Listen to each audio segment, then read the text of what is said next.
100 بار تکرار میکنیم، باز یکی از اون طرف صداش بلند میشه راجع به مسئله شیعه و سنی و اختلافات و شکاف ها و چرا این کار رو میکنن؟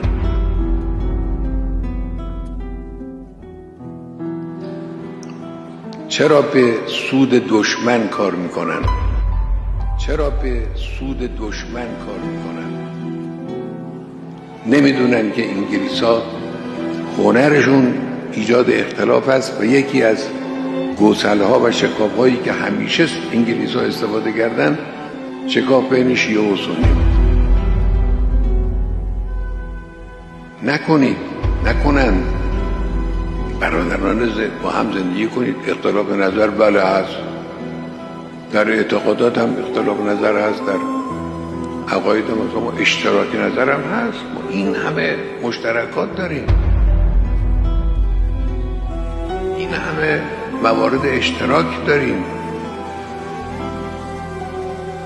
اینا رو به کلی ندیده بگیریم بریم سراغ اختلاف. نگذاریم